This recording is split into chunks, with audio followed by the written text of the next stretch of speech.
والله والله والله ان المكسب ده بالطريقه دي بالشكل ده احسن 100 مره من مكسب مريح انك تنزل تكسب 3 4 0 وطالع كسبان. يعني انا عندي الشكل اللي كسبنا بيه ده والطريقه اللي كسبنا بيها دي احسن من ان مثلا كره تريزيجيه اللي لعبها والراجل شالها من على الخط دي تيجي، احسن من ان كره مش عارف مرموش كانت تيجي وهي لسه 0-0.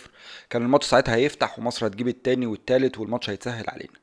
هقول لك ليه في الفيديو ده، بس عايزك تركز معايا عشان الماتش فيه حاجات كتيرة جدا عايزين نتكلم عليها في الحلقة دي. ابدأ الكلام، ما ينفعش طبعا اتكلم في اي تفصيلة من التفاصيل غير لما اتكلم عن الاستاذ عمر مرموش.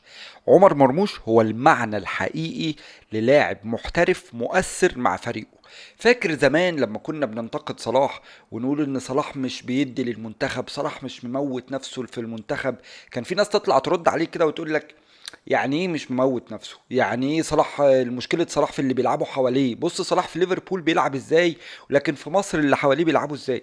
كان الواحد ساعتها بيحس احيانا بعجز انه مش عارف يوصل وجهة نظره. يعني هي حاجه الواحد يحسها، اللي لاعب كوره اللي شايف ملعب قبل كده يفهم كلمه ان صلاح مش مؤثر، صلاح مش عامل اللي عليه، صلاح مش مموت نفسه عشان خاطر الفريق. ده بتكلم في قبل كده.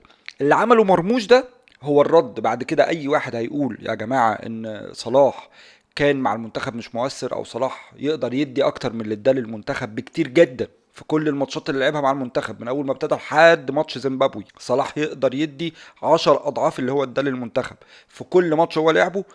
وحد يقول له ليه؟ والمنتخب ده اصل بص اللعيبه عامله ازاي، اصل بص مين اللي بيلعب عليه في ليفربول، مين اللي بيخدم عليه. يبقى وروا له مرموش في ماتش زيمبابوي. هو ده اللاعب المحترف، اللاعب اللي جاي من كواليتي اعلى. انت حاسس في الملعب ان الكواليتي بتاعته اعلى من كل لعيبتك، انت حاسس في الملعب ان هو لما بيمسك كرة هو مؤثر، انت حاسس ان هو دايما ايجابي، واخد الكرة وبيشد بيكلم بيوجه كل الناس، هو ولا كابتن ولا نيلة. هو ممكن يكون اصغر لاعب في الملعب اصلا، بيزق ده بيطلع ده بيتكلم مع ده، بينزل يقطع الكرة من نص الملعب ياخدها وينقل لك الملعب كله نص ملعبهم، بياخد الكرة ويروح ويجرب، بيشوط وبالعقل من على ال 18. اقسم بالله في كور لمرموش بقيت اقول له كفايه هتتعور، يعني بيطول الكرة في رجله كتير والعيال بتخش تدبدب فيه. فشابوه مرموش عمل ماتش روح بتكلم على الحته بتاعه الروح غير الكوره طبعا. يعني هو الكوره يعني هو عمل وكفى ووفى يعني، لكن انا بتكلم على الروح. هو فعلا كيفني، فعلا حسسني ان في واحد في المنتخب محترف، قلبه علينا، قلبه على المنتخب، مش جاي بس يشو اوف، مش جاي بس يدينا دروس ويعلمنا ازاي نلعب كوره. لا هو جاي يموت نفسه عشان هو واحد ضمن 25 ولا 30 واحد رايحين يمثلوا مصر ويمثلوني ويبسطوني، مش جاي يعلمني ازاي اشجع وازاي العب وازاي اتابع وازاي اتفرج على كوره والكلام ده كله. هو واحد اترمى جوه المكنه ودار زي ما الكتاب بيقول. نروح بعد كده للنقطة اللي هي التشكيل اللي بدأ بيه حسام حسن. أنا عارف إن في ناس هتطلع تتكلم، أو في ناس أوريدي اتكلمت عن ثنائية ياسر إبراهيم وحسام عبد المجيد وإزاي يعمل كده وإزاي ياخد الريسك ومش عارف إيه. أنا بحس الناس دي هي بتتصيد. يعني هو أنا دايما هبقى واقف الناحية التانية، أنت عملت إيه أنا هقف الناحية التانية أقول لك المفروض ما كنتش تعمله. أنا واحد من الناس كنت أتمنى إنه يبتدي باللي بدأ بيه ده بصراحة بمنتهى الأمانة، بياسر وحسام عبد المجيد. انه يبتدي بياسر ورامي ربيعه الاتنين مساكين اللي هم بنضرب وندب وبتاع، ما فيش واحد بيلعب كوره على الارض كويس. فانا كنت عايز حسام عبد المجيد بمنتهى الامان.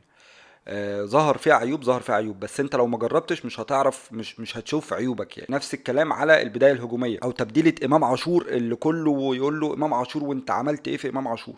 مبدئيا انا واحد ادي نصيحه لامام عاشور، انت تحمد ربنا ان انت بدات.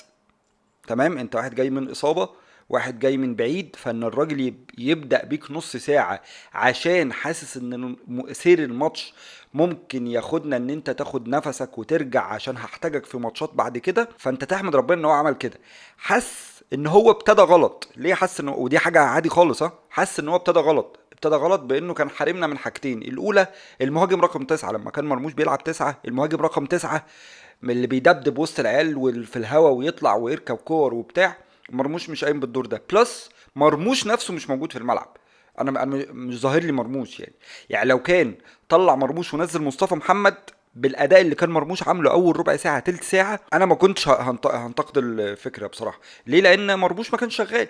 فكون انه يسحب امام وينزل مرموش مكانه ومرموش يديني الانتاجيه دي، فده يعني هو واحد اخد خطوه غلط، ومحدش فينا نبي ومفيش مدرب ما بيعملش خطوه غلط ما كبرش. وبعد 30 دقيقه الناس اللي كانت بتقول لك يستنى الشوط الاول عشان نفسيه اللاعب، انا شايف عادي جدا. الناس كانت بتشيد بجوزين. الناس اللي بتنتقد حسام حسن دي يا جدعان والله العظيم، والله العظيم الواحد يعني، الناس اللي بتنتقد بحسام حسن ده بتنتقد في حسام حسن بيشيدوا بجوزيه انه كان ممكن يعمل تغييره بعد 15 دقيقه ولا بعد تلت ساعه عشان هو حس ان هو عمل حاجه غلط، ويا سلام وبص الشخصيه والجبروت.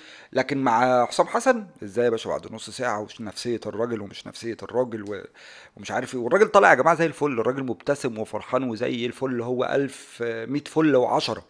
انا كان النص ساعه دي اتمنى العبها في اخر الماتش، ابتدي بيها اول الماتش ده، انا كده رضا قوي. والراجل شاف ان هو عمل حاجه غلط، طلع ده نزل ده، شفت انتاجيه، شفت انتاجيه. طبعا الناس بقى اللي بتنتقد، يعني انا لسه هكمل لك على طريقه اللعب، بس يقول لك وحسام حسن وعملنا ايه وما عملناش ايه. لا عملنا كتير قوي، احنا رحنا على الجون حاجه و30 مره، شطنا على الجون 12 او 11 مره، فرص محققه 8 فرص محققه. فهو وصلك. هتقول لي ما الفرقه ضعيفه، طب انت عايز ايه؟ ما هي الفرقه ضعيفه فوصلنا بالرقم الكبير ده. الفينش بقى، هي في عندي مشكله في الفينش. هينزل هو يعلم الناس الفينش ازاي؟ انا مش بدافع، انا بس بقى يعني اللي ينتقد ينتقد بيه بحق، يعني اتكلم عن هو عمل دي غلط، هو اتكلم في دي غلط، لكن انت قاعد تتصيد له وخلاص. هو وصلنا عندنا الفينش بتاعنا وحش نتكلم فيه، عندنا الحته الدفاعيه وحشه ودي اللي انا عايز اتكلم فيها. يعني آه، حته انه يبتدي بحسام عبد المجيد. حسام عبد المجيد انا ستيل عند كلامي، يعني هو مدافع كويس جدا يعني، وفيه مميزات كتيره حلوه قوي. رغم بطئه هو بيعرف ازاي يوظف نفسه انه يعالج حته ان انا يطرح عليا سرعه. بس الماتش ده بعد الغلطه دي، والغلطه اللي هو عاملها دي هو كان عامل على فكره، هو كان مشغل دماغه.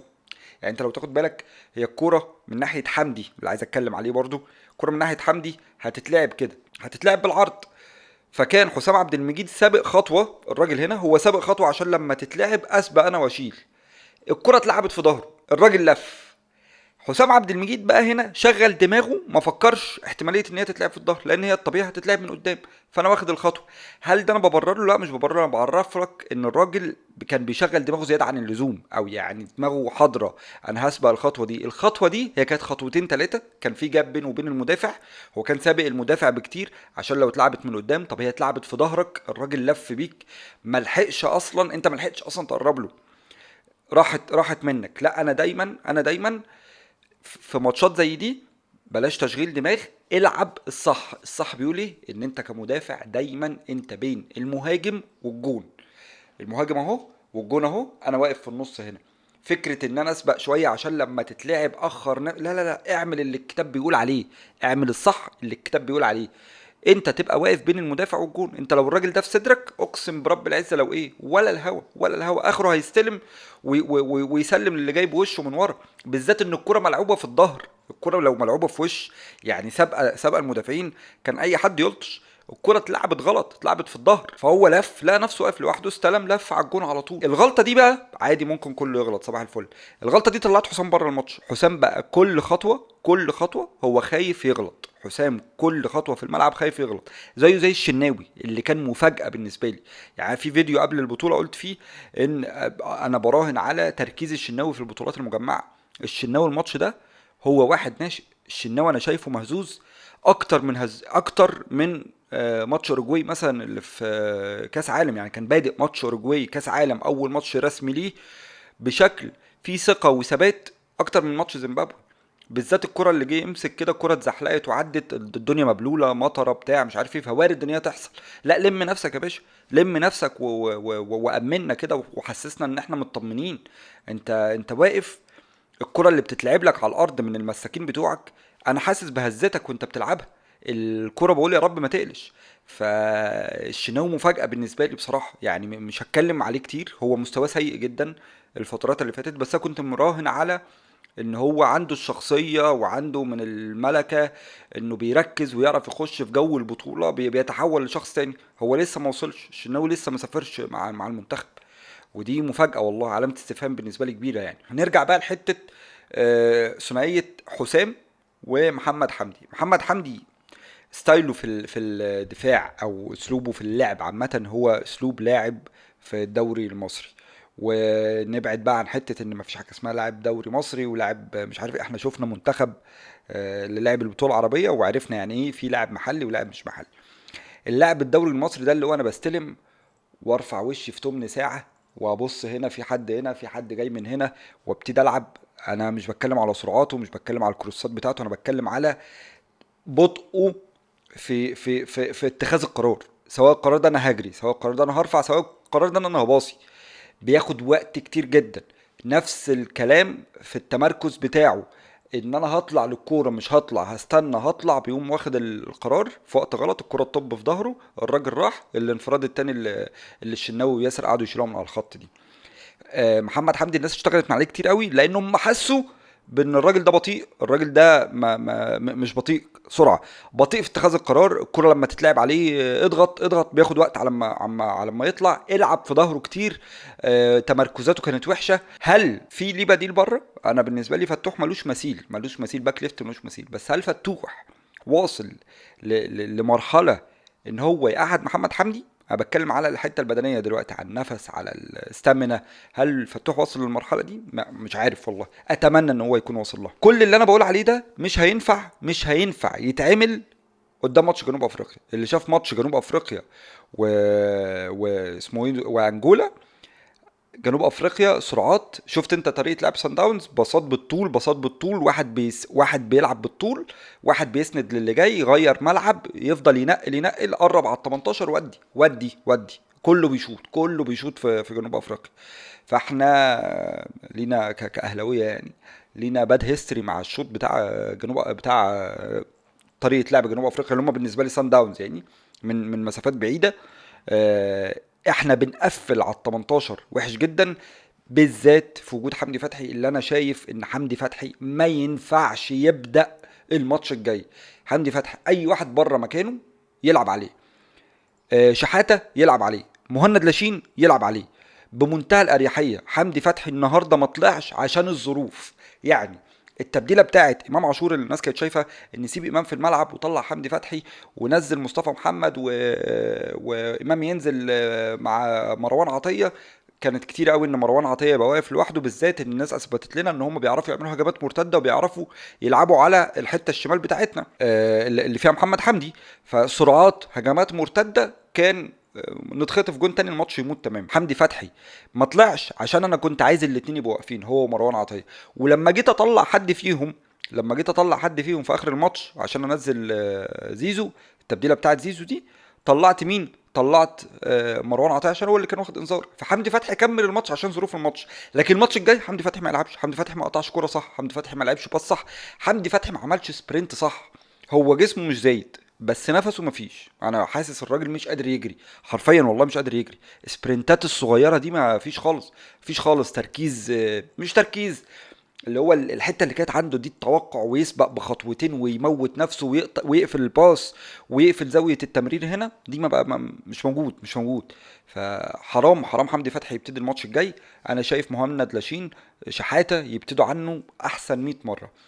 اروح بقى اخيرا لنقطه انا ليه قلت ان نتيجه الماتش دي بالنسبه لي احسن 100 مره من ان انا كنت اكسب مكسب مريح. عشان انا اللي انا عايزه، انا اقدر اكسب زيمبابوي بكل الاشكال، وده اللي انا اثبته. يعني انت ممكن تنزل تكسب زيمبابوي 1-0 2-0 3-0، بس كان ناقصني حته ان لو زيمبابوي كسبتني اقدر ارجع. هو ده المكسب اللي انا كنت عايزه، ان انا في كل الاحوال انا اقدر اكسب زيمبابوي. اقدر اعمل نفس الكلام مع انجولا. جنوب افريقيا ممكن تعطلني، اقدر اعمل معاها نفس الكلام. فان انا رايح بمبدا ان انا لو اتاخرت في الماتش انا عارف ان انا بعرف ارجع، انا عندي الملكه ان انا اقدر ارجع، انا اقدر ادوس وارجع. دي اهم من ان انت تكسب. احنا لازم نعالج ان انا ما يدخلش فيها جوان تاني، لازم نعالج ان انا ندافع، بس انا بتكلم على الحته بتاعت النفسيه، الحته بتاعت الشخصيه، ان يكون عند اللعيبه شخصيه. انا فرقه كبيره نزلت قدام فرقه قليله، اتاخرت على ما دخلت الماتش، عملت غلطات، كل ده وارد يحصل. اللي وارد يحصل بقى كمان ان انت تفوق نفسك وترجع للماتش وتجيب لي الماتش اللي بيروح منك ده. لكن يدخل فيا ماتش يدخل فيا جون اكركب والماتش يفلت مني قدام فرقه ضعيفه فرقه كبيره، لا ده اللي ما كانش، ده بقى اللي يعني لا يطاق يعني. ونقطه اخيره بقى، اهميه مكسب زيمبابوي دي هي حاجه مهمه جدا.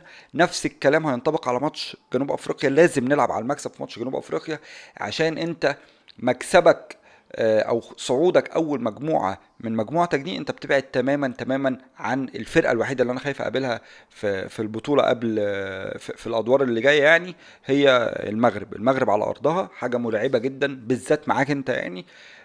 ف صعودك اول انت بتروح الناحيه التانية، انت بتبعد تماما عن المغرب وعن المشوار بتاع المغرب. تاني انت هتقابل المغرب الدور اللي بعده تقريبا. ف لازم ندوس على نفسنا في ماتش جنوب افريقيا، نرجع ونطمن دفاعيا. احنا دفاعيا في اسوأ ظروفنا، ما عنديش اي مانع ان احنا نكمل بحسام عبد المجيد وياسر ابراهيم، بس يكون في حته شغل نفسي شويه على حته بتاعت حسام عبد المجيد، مع ان انا كنت اتوقع ان هو بادئ بحسام عبد المجيد ماتش زيمبابوي عشان ده شغله شويه معانا، لكن ماتش جنوب افريقيا هيبقى ربيعه وياسر. بس انا برضو ما عنديش مانع، لان انا عارف ان حسام عبد المجيد مدافع كويس، هو بس اتهز بقى، خايف في قرارات خايف ياخدها. بعد كده لما ركبنا الماتش وبدانا نروح وجبنا جون، الراجل ثابت على الارض شويه. التامين الدفاعي اللي انا متاكد 100% حمدي فتحي، تقصير حمدي فتحي دفاعيا هو اللي مؤثر على الشغل اللي كان بيتعمل ناحيه حمدي والشغل اللي كان بيتعمل على حسام عبد المجيد. فاتمنى في المقام الاول ان احنا نبدل حمدي فتحي. انا عارف كده كده ان اكيد هنبتدي بالتشكيله اللي احنا لعبنا بيها بعد خروج امام عاشور، بس حسام عبد المجيد هيكون مكانه رامي ربيعه. اتمنى بقى ان حمدي فتحي يطلع ونبتدي بشحاته لو هو سليم، لانه كان مصاب من فتره. اتمنى ان لو شحاته فايق وفت، شحاته يلعب جنب مروان عطيه احسن من حمدي فتحي 100 مره. بس ان شاء الله اشوفكم بعد ماتش جنوب افريقيا ونكون كسبانين ان شاء الله. استنوني الحلقه الجايه، والسلام عليكم ورحمه الله.